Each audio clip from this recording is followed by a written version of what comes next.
Amigos, buenas noches. Bienvenidos a 24 horas. El presidente de la República acaba de anunciar un acuerdo con los organismos multilaterales de crédito por más de 10.000 millones de dólares. En breve les vamos a dar detalles sobre este tema. Empezamos con la suscripción de la Declaración de Chapultepec, que garantiza las libertades de expresión y prensa y de cual son suscriptores al menos 70 países. Hoy el Ecuador. Aquí el detalle. El acto se realizó en la Capilla del Hombre del insigne Osvaldo Guayasamín, al pie de la llama de la libertad. El presidente Lenín Moreno estampó su firma en el Decálogo de Derechos de la Libertad de Prensa y de Expresión que firmaron más de 70 estados hace 25 años en Chapultepec, México. Nos sentimos muy complacidos de adherir al espíritu libertario y democrático de la Declaración de Chapultepec. Y nada mejor que hacerlo aquí, en la Capilla del Hombre, creada por el eterno pintor de hombres libres, Osvaldo Guayasamín. La presidenta de la Sociedad Interamericana de Prensa resaltó la adhesión del gobierno ecuatoriano a este instrumento internacional que se produce luego de una sustancial reforma a la Ley de Comunicación aprobada en el gobierno de Correa. Cuando en la Sociedad Interamericana de Prensa hablamos de libertad de prensa en Ecuador, nos vienen a la mente dos países. Uno, el anterior, personificado por un pasado oscuro y autoritario. El otro, el actual, en el que no existe miedo a la libertad, el de la tolerancia democrática. Para quienes hacen comunicación es un avance importante y un gesto de buena voluntad del gobierno frente al respeto a la libertad de prensa que a su vez fomenta la democracia. Es uno de los documentos pilares del desarrollo de la libertad de expresión, del derecho a la libertad de expresión en todo el continente. Recordemos que este es un documento del 94 y a partir de eso se desarrolla todo lo demás, toda la institucionalidad. Pero aún es necesario garantizar una plena libertad, sostiene uno de los propietarios de Diario El Universo, el rotativo que sufrió el más fuerte ataque del gobierno anterior. La tarea aún está muy por trabajarla y concluir. Recuerden que hoy todavía tenemos una ley, el Código de la Democracia que se llama, que prohíbe publicar cualquier cosa que se diga a favor o en contra, directa o indirectamente, de un candidato. Y así estamos yendo a elegir alcaldes, prefectos y todo. Eso sigue vigente. Entonces, todavía falta mucho para hacer. Lo que se ha hecho con la Ley de Comunicación ha sido un gran avance, pero la ley sigue vigente ahí, todavía tiene cosas que ojalá las podamos ir cambiando. En el acto estuvieron presentes los presidentes de todas las funciones del Estado, ministros y altos funcionarios del gobierno, así como representantes de medios internacionales y miembros del cuerpo diplomático. Yo creo que es otro paso más de este gobierno que está mostrando claramente su compromiso para la libertad de prensa. Es un instituto de democracia importante. La declaración de Chapultepec no es vinculante y por ser una expresión de voluntad de un gobierno no requiere la ratificación de la Asamblea Nacional. En Quito, Freddy Paredes, 24 horas. El gobierno responde a una nota periodística que denuncia una trama de constitución de empresas offshore por parte de personajes del círculo íntimo del presidente de la República, Lenín Moreno. La nota circuló desde este martes en el portal periodístico La Fuente y en ella se revela la existencia de empresas offshore vinculadas supuestamente a hombres cercanos al círculo familiar de Lenín Moreno. Se refiere a Javier Macías Carmiñani y su esposa María Patiño, supuestos socios de Edwin Moreno, hermano del presidente. La denuncia muestra un manejo de cuentas de la empresa INA Investment Corporation a través de un banco en Panamá entre 2012 y 2016. El gobierno ata la publicación a una serie de hechos ocurridos en los últimos días. El sábado sale un chat que dice que el presidente tuvo un infarto masivo, ¿no es cierto? El martes sale otro chat que dice que el presidente ha renunciado. Ese mismo martes sale una nota en la mañana que habla de un laberinto. De ese laberinto sale una rueda de prensa de los correístas. Por el temor que tienen los correístas de que el gobierno saque adelante este país, sacaron una denuncia. Aseguran que la publicación de La Fuente coincide con la arremetida del expresidente Correa en contra del primer mandatario. Coincidencialmente, el día martes igualmente el señor Patiño, quien defiende todo el equipo del señor Correa, que hoy están prófugos, que están detenidos e investigados, da una rueda de prensa haciéndose eco de esta investigación. No obstante la sola mención del presidente Moreno como beneficiario de muebles y alfombras que esa empresa habría pagado para decorar el departamento que habitaba en Suiza en 2015, cuando fue delegado de Ecuador en calidad de comisionado de Naciones Unidas para las Discapacidades, motiva la respuesta del gobierno. Descarta una relación directa con la denuncia de la polémica. No hay ninguna acusación contra ninguna de las personas. Hay menciones, hay nombres, hay enredos, hay laberintos, pero ninguna de las personas mencionadas, de lo que yo conozco, de lo que yo he leído, está acusada de un delito. Y el presidente ni siquiera está mencionado, sino a través de insinuaciones. Mientras tanto, la Fiscalía ha anunciado el inicio de una investigación a los personajes y empresas que se mencionan en la publicación, y no se descarta indagar los movimientos económicos que se dice tendrían también relación con la empresa china Sinohydro, a cargo de la hidroeléctrica más grande del país. En Quito, Fausto Yepes, 24 horas. La audiencia preparatoria de juicio por el caso Alvarado se instaló este miércoles tras varios diferimientos. La diligencia se desarrolló por 2 horas y se suspendió para que la jueza analice la validez del actuado hasta el momento. Tras 4 ocasiones en las que fue diferida durante este año, la audiencia preparatoria de juicio por el delito de peculado en el denominado caso Alvarado, la diligencia finalmente se instaló. Este miércoles, por cerca de 2 horas, la jueza de la Corte Nacional de Justicia, Silvia Sánchez, escuchó a las partes procesales referirse sobre los vicios formales respecto del actuado hasta el momento. La defensa de los 4 procesados coincidió en solicitar la nulidad de lo actuado. Primero, cuando formularon cargos, se metieron a la empresa SATE, estaban hablando de un peculado que llegaba más allá de los $300.000. Hoy llegamos y decimos que se quedó Gota Azul y Erique, en donde había un perjuicio supuestamente de 50 y pico de miles, y ahora cuando se ve en la encrucijada en la que dice no, Gota Azul no tiene IRP, solo es Erique, entonces estamos frente a un supuesto peculado de $12.000 en el cual dice se cobró 2 veces, pero el segundo supuesto cobro es de Gota Azul, que no ha sido nombrado. Todo el proceso se sustenta en un informe de Contraloría en donde se determinan indicios de responsabilidad penal en gastos y procesos de contratación efectuados por la SECOM para la elaboración de enlaces sabatinos entre junio de 2013 y mayo de 2017. De los 9 vinculados inicialmente, 5 fueron absueltos, 1 está detenido, 2 con medidas cautelares y 1 está prófugo. Fernando Alvarado. Según los defensores, estas desvinculaciones se han originado porque el documento de Contraloría no establece indicios de responsabilidad penal en contra de Gota Azul, el elemento que Fiscalía presentó como nexo entre los hechos. Si eso no existe, no existe el peculado. Jurídicamente eso implica que el proceso no es válido, que el proceso no está completo y por lo tanto no puede seguir su trámite. La jueza nacional Silvia Sánchez deberá pronunciarse sobre los vicios de procedimiento y procedibilidad sobre este caso el próximo miércoles a las 9 horas. En Quito, Daniela Valencia, 24 horas. En contra del exsecretario jurídico del gobierno anterior, Alexis Mera, existen 3 indagaciones de la Fiscalía. Una de ellas por lavado de activos, otra por robo calificado y la última por el delito de odio. En los últimos 2 casos es también investigado Rafael Correa. En su momento la Fiscalía lo dejó claro. Pese a que antes no había sido vinculado, esta entidad no ha liberado a Alexis Mera de las investigaciones en el caso Odebrecht. Lo decían luego de que oímos a Luis Mameri, exdirector de la compañía, asegurar que entregó al exsecretario jurídico de la presidencia anterior $4,8 millones en sobornos. Hoy es justamente en una indagación por lavado de activos donde aparece su nombre, según la información que reveló Fiscalía. En total son 3 las investigaciones que enfrenta el exsecretario jurídico de la presidencia. Fuera del caso Odebrecht, Mera aparece junto al expresidente Rafael Correa en un proceso por robo calificado. El periodista Fernando Villavicencio los denunció tras los allanamientos que se realizaron en su domicilio en el 2013, donde según Villavicencio se ordenó el robo de información de sus computadoras. La denuncia se presentó en contra de 45 funcionarios. Mera también junto al expresidente Correa debe responder por el delito de odio.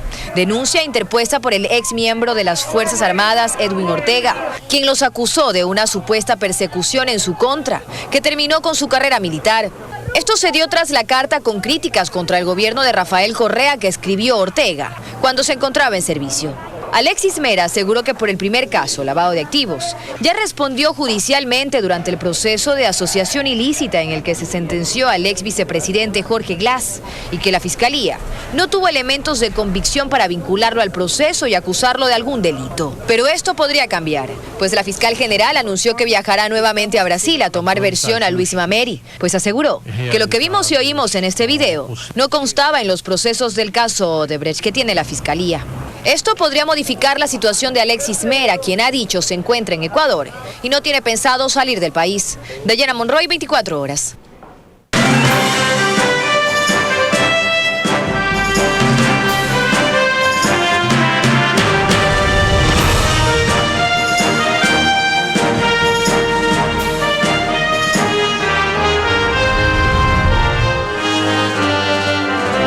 El Pleno del Consejo Nacional Electoral se reunió para resolver algunos temas.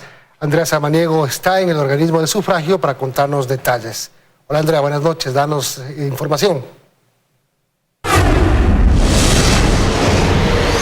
Gracias, ¿cómo están? Muy buenas noches. Lo que el Pleno del Consejo Nacional Electoral decidió esta tarde, pues fue la creación de esta comisión técnica que evaluará el sistema informático el día de las elecciones. Además, el Pleno del CNE decidió pues cambiar al delegado provincial y a la presidenta de la Junta Electoral del Oro tras los inconvenientes en esa provincia por la inscripción de las candidaturas. Pero lo que no topó el Pleno en esta tarde fue el registro oficial de candidaturas para las elecciones. Esto pese a que el Tribunal Contencioso Electoral ya resolvió todas las impugnaciones. Nosotros les hemos preparado el siguiente video, veamos.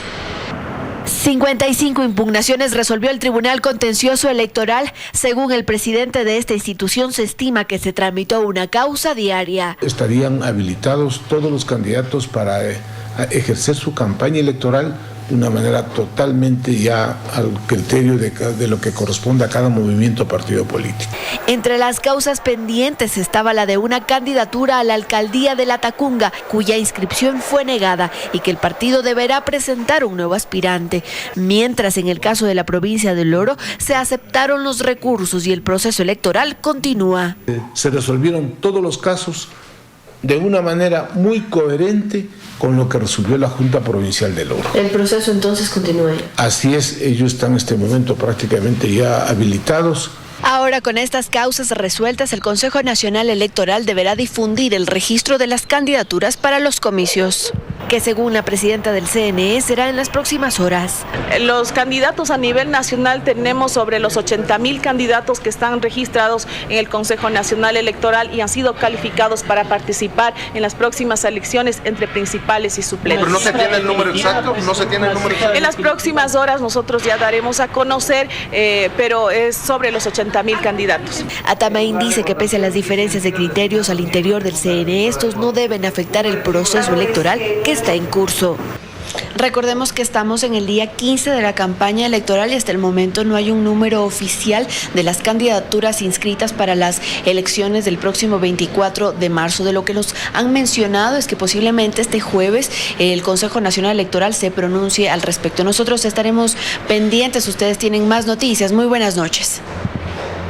Gracias, Andrea. Buenas noches. Y en el marco de la cooperación interinstitucional para garantizar unas elecciones transparentes, el Contralor General del Estado subrogante Pablo Celi y la presidenta del Consejo Nacional Electoral Diana Atamaín inauguraron un taller sobre el control de uso de los recursos y bienes a las instituciones del Estado durante la campaña. Al momento, según la titular del CNE, se ha registrado un caso de mal uso de recursos públicos. Sí, hay casos que están siendo analizados ya en Contraloría, donde se ha detenido un vehículo transportando material publicitario de campaña electoral de un candidato, y esto tiene que seguir el proceso en la provincia de Sucumbíos. Ese tiene que seguir un proceso, el debido proceso, para al final determinar las sanciones respectivas en caso de haberlo. En la provincia de Los Ríos se ponen a punto los recintos electorales que por lo general son escuelas afectadas por el invierno. El Consejo Electoral no registra alta incidencia de candidatos para las diversas dignidades, pero sí desafueros en la forma de hacer campaña. En Los Ríos hay gente que no se complica y hasta disfruta la campaña. ¿Será que le dieron un sanduchito? Sí, nos dan de todo. Como hay los que no quieren saber nada de ella. Puras promesas, pues yo lo digo con experiencia. Solamente quiere usted el certificado. Igual el CNE sigue ultimando los detalles de la preparación que básicamente se centran en los problemas de la región rural. Son 41 escuelitas donde funcionarán los recintos electorales en toda la provincia que serán intervenidos a partir de hoy para solucionar los problemas de iluminación. Es que estas elecciones tienen bastantes candidatos y se prevé que el conteo dure hasta altas horas de la noche. Por eso quieren evitarse problemas por la falta de luz. Estamos en un proceso invernal, el cual afecta tanto lo que son focos, lo que es cableado eléctrico, y nosotros como CNE tenemos que precautelar que el día de las elecciones todo esto esté a punto. Sin embargo, están asegurados los puntos de conexión, aunque se prevé en localidades como Baba, por ejemplo, hasta la poda de árboles por si acaso alguna rama causa imprevistos justo el día. Lo que es problema es el cumplimiento de las disposiciones que rigen para la campaña. El fenómeno en esta provincia son las redes sociales. Hasta niños utilizan los candidatos en sus diseños, pero no hay ley que sancione eso, solo la moral. También se deben dar tiempo para bajar las impresiones de vallas no autorizadas por el CNE, sobre todo en Quevedo. El pedido primario es que por sus propios medios los candidatos lo hagan. Caso contrario, nosotros como CNE vamos a incautar estas vallas, las vamos a bajar. Y eso igual pasa a la suma del gasto electoral de quien aparece en ellas. Por lo demás, están reforzando seguridades en lugares como Quinsaloma, donde en las elecciones pasadas hasta se quemaron urnas y papeletas. Luis Antonio Ruiz, 24 horas. Mientras tanto, en Manabí, las autoridades evalúan los daños que dejaron los desbordamientos de ríos provocados por la intensa lluvia. Las parroquias La Unión y San Pablo del Cantón Santa Ana fueron las más afectadas, con pérdidas de cultivos y enseres. Así lucía el centro de las parroquias La Unión y San Pablo de Pueblo Nuevo en Santa Ana. Son los estragos que el fuerte invierno en la provincia de Manabí va dejando. La intensidad de las lluvias del martes ocasionó que al menos 600 pobladores resultaran afectados. Felizmente no ha habido pérdidas humanas, pero sí pérdidas económicas que no se puede cuantificar todavía. Pero es bastante. Tenemos familias albergadas acá, hogares que han perdido prácticamente todo. En La Unión, por ejemplo, esto era lo que pasaba al interior de las casas. Los habitantes tuvieron que salir, sacar algunas de sus pertenencias para intentar rescatarlas. Y son 50 las personas que están pernoctando en la casa comunal debido a la emergencia. La situación se produjo luego de que los ríos Mamey, Plátano y Chirimoya se desbordaran. Hay calles que todavía continúan anegadas y poblaciones enteras a las que no se ha podido acceder. Para ver qué es lo que pasa. Algunas comunidades que todavía no están colapsadas, no podemos entrar. Y hay partes que no hay señal telefónica. Está con la ayuda del gobierno provincial, del municipal, parte del equipo acá también de la Unión. Estamos dando la apertura para tener una información más exacta. Y las lluvias continúan, por lo que la preocupación no cesa. Se ve como los niveles del agua rápidamente aumentan y se conoce que en la zona montañosa, donde está la represa Poza Honda que desfoga en el río Portoviejo, se está por llegar al máximo de la cota, razón por la que el COE cantonal está en sesión permanente, como anunció la autoridad. Según información de la Secretaría de Gestión de Riesgos, la época lluviosa ha dejado hasta ahora a nivel nacional 14 fallecidos, 321 heridos, 318 damnificados y 963 viviendas afectadas. Las pérdidas en cultivos suman las 940 hectáreas y Manabí es la provincia donde la situación alarma. Luisa María Heredia, 24 horas. Lo que iniciamos anunciándole en el noticiero hace minutos, el presidente de la República anunció un acuerdo con los organismos multilaterales de crédito por más de 10.000 millones de dólares con plazos de hasta 30 años y tasas de interés de hasta el 5%. Fue el propio presidente Moreno quien en cadena nacional hizo el anuncio del acuerdo con los organismos multilaterales.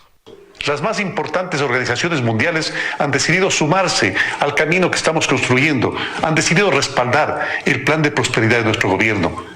Vamos a recibir más de 10.000 millones de dólares. ¡Qué gran noticia! A tasas que en promedio no superan el 5% y con plazos de hasta 30 años. Según el presidente, serán 6.000 millones de dólares del Banco Mundial, Banco Interamericano de Desarrollo, Banco de Desarrollo de América Latina, CAF, el Banco Europeo de Inversiones, el Fondo Latinoamericano de Reservas, FLAR, y la Agencia Francesa de Desarrollo. Y 4.200 millones de dólares serán del Fondo Monetario Internacional a través de un acuerdo llamado Nivel Staff. Hemos acordado con Naciones Unidas su apoyo también para monitorear que los recursos del Estado se destinen prioritariamente a la inversión social.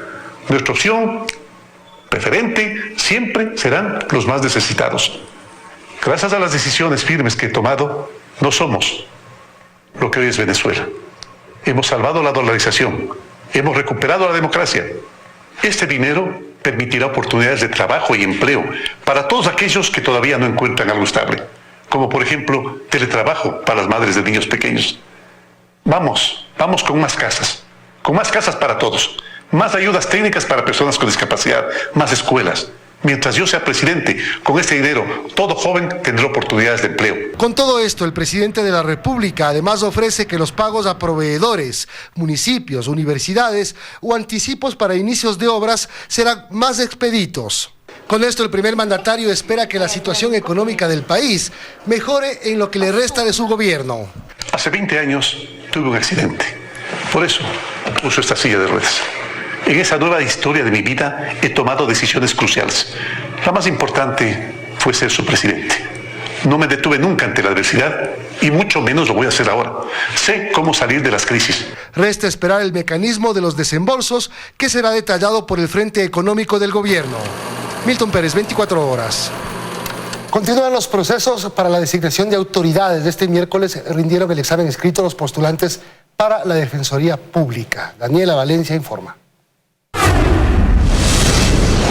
7 de los 8 postulantes al cargo de defensor público que superaron la fase de calificación de méritos rindieron su examen escrito aquí en las instalaciones del Consejo de Participación Ciudadana y Control Social sobre 20 puntos. Al momento la nota más alta es 18. Creo que hay una pregunta que fue un poco capciosa, pero la verdad es que estoy muy contento. Sí.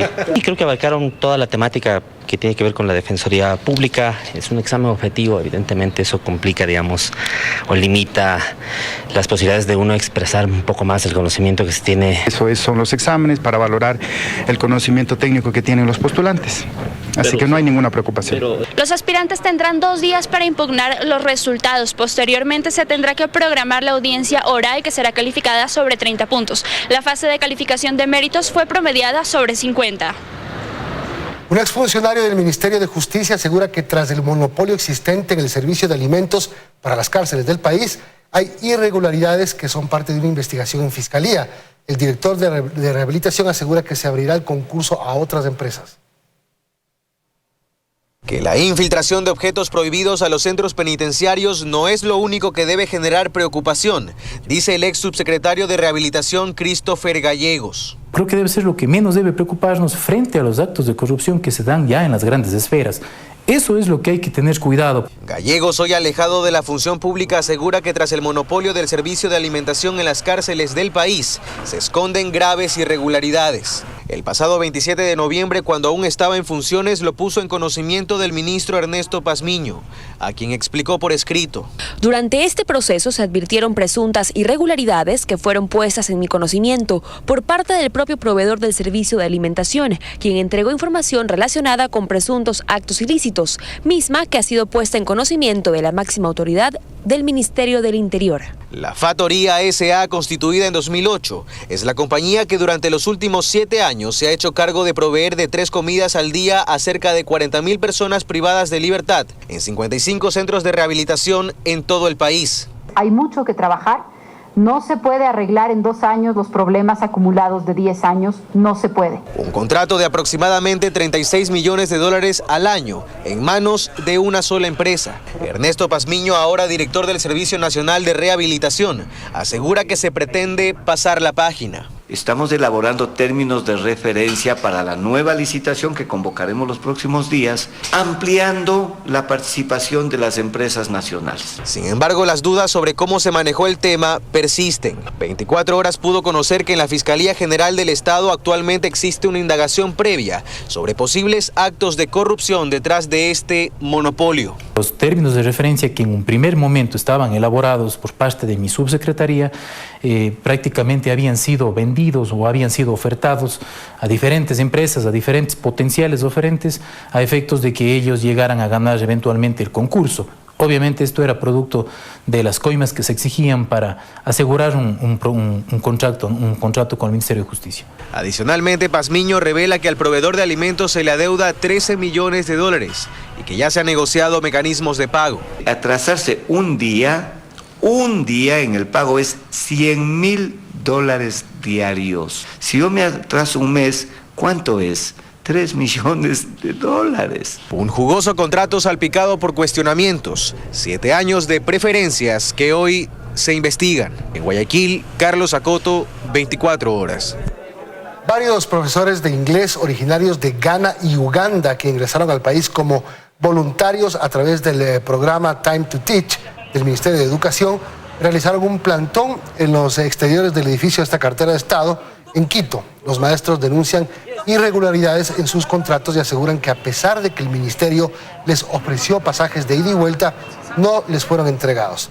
Además exigen que se regularicen sus papeles y que les paguen el alcance económico para poder retornar a sus países.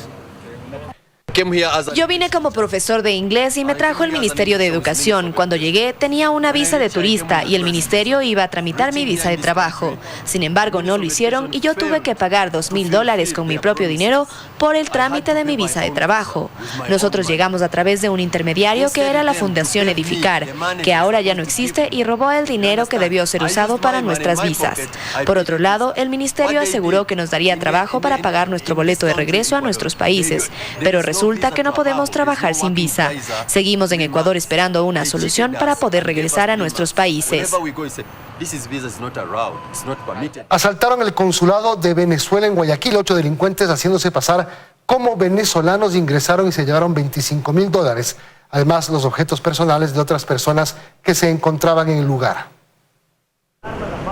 Los 8 delincuentes actuaron perfectamente. Llegaron hasta el sitio haciéndose pasar por ciudadanos venezolanos que necesitaban hacer trámites. En la parte de afuera esperaron horas en levantar sospechas, mezclándose entre la gente, migrantes, que todos los días se acercan hasta las oficinas del consulado cargados de papeles. Hasta que por grupos vayan ingresando a la parte donde funciona el consulado, a las oficinas. Ya allí sorprendieron a todos anunciando que se trataba de un asalto y empezaron a moverse, dejando entrever que conocían el sitio plenamente. Exactamente. En cada lugar sabían dónde estaban las cosas, fueron directamente a la caja fuerte de donde se sustrajeron el dinero que habían recaudado. $25.000 es el monto estimado, sin contar los relojes, celulares y billeteras que a los usuarios y funcionarios del consulado de Venezuela les quitaron. Son al menos 25 personas las que fueron víctimas de asalto. La esposa de Daniel, que con su pequeño hijo de 2 años estaba en las oficinas por trámites de visado, le contó cómo fue el angustioso momento que pasaron. Se tiró al piso y ocultó al niño para que no le fuera a pasar nada. Y la víctima aseguró que los delincuentes no solo con palabras los amenazaron. Pues sí, estaban armados. Con armas de fuego sometieron a todo el personal diplomático, personal local, tanto venezolano como ecuatoriano, y sometieron al público que se encontraba aquí presente. Por suerte, el suceso no dejó ni muertos ni heridos. Rápidamente, la policía llegó hasta el sitio para recabar versiones de los afectados y también indicios. Se confirmó que se trata de un hecho producto de la delincuencia común y se ofrecieron rápidos resultados. Esperamos dar resultados en las próximas horas con toda la información, con los videos que ya nos han entregado. Todos los delincuentes aparecen con el rostro descubierto en los videos de seguridad, por lo que la policía cree que no será tan difícil dar con su paradero. Luisa María Heredia, 24 horas. Por defender a su hermana que era agredida por su conviviente, un joven fue asesinado en Guayaquil. El cuñado de la víctima le asestó una puñalada en el pecho. El hecho violento ocurrió en la cooperativa La Fragata Sur de Guayaquil. El atacante, al ver al joven ensangrentado, se dio a la fuga en una moto. La policía, mediante labores de inteligencia, logró detenerlo en Monte Sinaí, noroeste de la ciudad. El sujeto estaba escondido en una casa de un familiar. Bueno, estaríamos hablando del delito de asesinato, lo cual prevé una pena de 19 a 22 años de prisión. Israel López era soltero. Con su trabajo ayudaba a su familia. Él, por defender a su hermana que estaba siendo agredida por parte de su conviviente, recibió una puñalada en el corazón. Para ambas familias es duro, porque el uno va preso y el otro está muerto, que eso es irrecuperable ya, y entonces es triste. El cuñado de la víctima fue procesado por el delito de asesinato. Un juez le dictó prisión preventiva. Que le den la pena máxima, aunque yo sé que con eso mi hijo no va a vivir. Según los moradores de La Fragata, la pareja de esposos siempre discutían. Sus allegados tenían que meterse a separarlos. Porque como somos una pareja muy joven, entonces tienen muchos problemas. Paul Tutibén, 24 horas. Cerca de 1 tonelada de cocaína fue incautada en el puerto marítimo de Guayaquil. El alcaloide estaba mezclado con cascarilla de cacao y pretendía ser enviada a Europa. Este trabajo permitió la detención de una mujer.